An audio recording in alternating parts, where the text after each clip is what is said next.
qu'on la déguise comme on voudra. Dans la plupart des cas, la cause réelle du doute et du scepticisme, c'est l'amour du péché. Les enseignements et les avertissements de la parole de Dieu ne sont pas agréables au cœur orgueilleux et pervers. Et ceux qui ont de la répugnance à se conformer à ces exigences sont vite prêts à mettre en doute son autorité. Pour parvenir à la connaissance de la vérité, il faut avoir un désir sincère de la connaître et un cœur disposé à s'y conformer.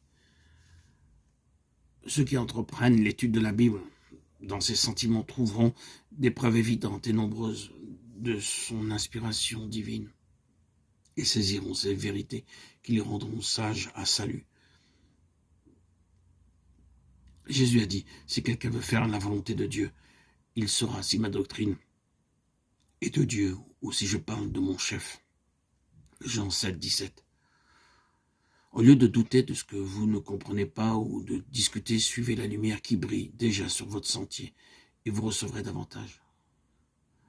Par la grâce de Jésus-Christ, acquittez-vous de tous les devoirs qui vous ont été clairement révélés et vous serez mis à même de comprendre et d'accomplir ceux qui sont actuellement pour vous un sujet de perplexité.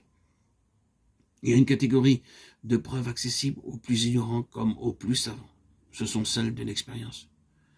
Dieu nous invite à éprouver pour nous-mêmes la vérité de sa parole et la certitude de ses promesses.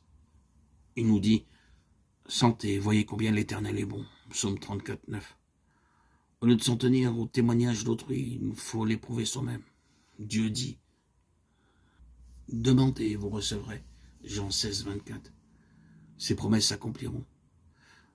Elles n'ont jamais failli, elles ne failliront jamais. Quand nous nous approcherons de Jésus et que nous nous réjouirons de la plénitude de son amour, nos doutes et les ténèbres qui nous environnent se dissiperont à la lumière de sa présence. L'apôtre Paul dit que Dieu nous a délivrés de la puissance des ténèbres et nous a transportés dans le royaume du Fils de son amour. Colossiens 1, 13. Quiconque est passé de la mort à la vie a certifié que Dieu est vrai. Jean 3, 33. Il peut dire, j'avais besoin de secours et je l'ai trouvé en Jésus. Il a été pourvu à tous mes besoins.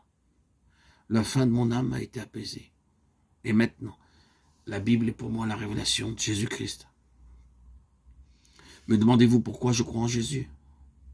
Parce qu'il est pour moi, un divin sauveur. Et pourquoi je crois à la Bible? Parce que j'y ai trouvé la voix de Dieu, parlant à mon âme. Nous pouvons avoir en nous-mêmes le témoignage que la Bible est la vérité, que Jésus est le Fils de Dieu. Nous savons que nous suivons pas des fables habilement conçues.